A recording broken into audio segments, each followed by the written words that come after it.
Hello, Mr. D'Souza. I'm a op-ed writer for the school paper, and full disclosure, I wrote an article saying that I think you're a hack.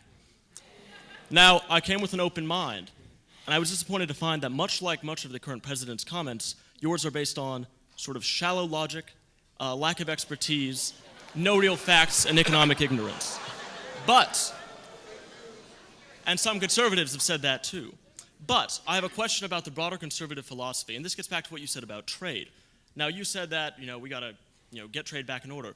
But with the trend in technology nowadays, the real threat is not trade and loss of jobs overseas, but automation, artificial intelligence, the replacement of many of the jobs that serve as a starting level for economic advancement. What role does conservatism have in a world in which machines and automation can take the place of much of human labor and activity that generates income and value for everyday people?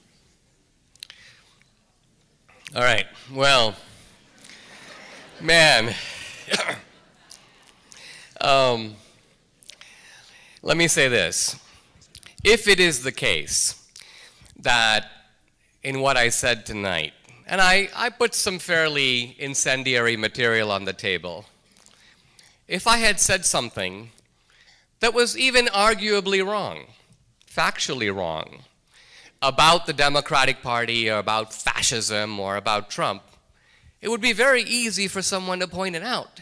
So normally, if you're going to call someone a hack, you should kind of try to establish your own bona fides.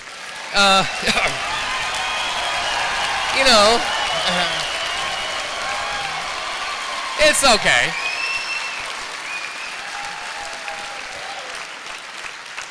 It's okay.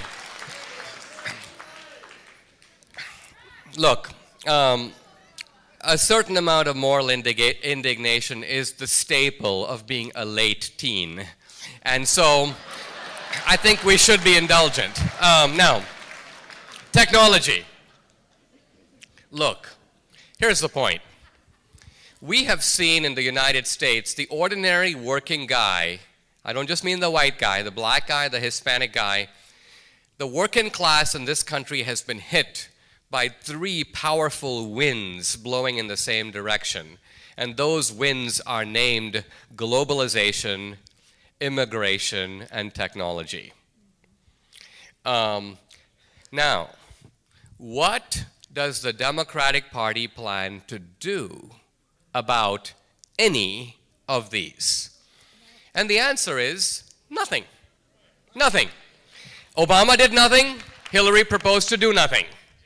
In fact, what the Democratic Party wants to do is to increase the problem of illegal immigration, motivated solely by getting Democratic voters, with complete indifference to the impact on the worker. Now, Trump has never spoken one word against technology.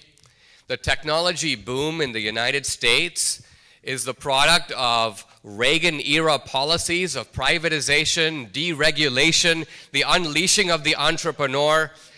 If you don't believe me, when I came to the United States, the entrepreneur was in a funk.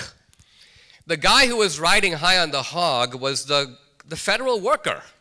Why? Because a generation ago, a moronic John F. Kennedy said, if you're young, if you're idealistic, do what? Join the Peace Corps. Become a public servant. An oxymoron, if I ever heard one. And so the bureaucrat was made the embodiment of American idealism. Reagan challenged that. Reagan goes, it's not the bureaucrat just sits at his desk. Reagan told a story of a guy at the Bureau of Indian Affairs who was sobbing at his desk. And a man came up to him and said, what's up? He goes, my Indian died. And this was the Reaganite celebration of the entrepreneur.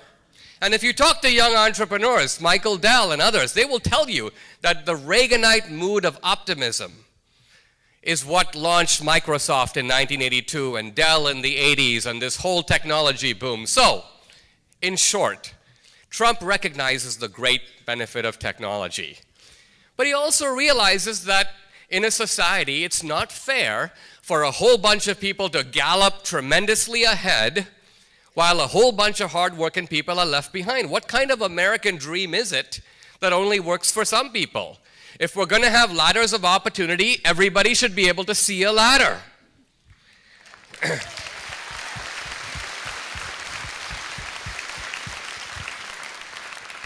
This is the new republicanism that Trump represents. Ordinary Republicans don't even think about working people. They don't even talk like this.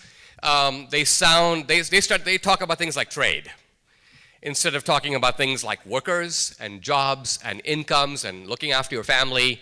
So this kind of down-to-earthedness of Trump, I think, is part of the secret of his political success.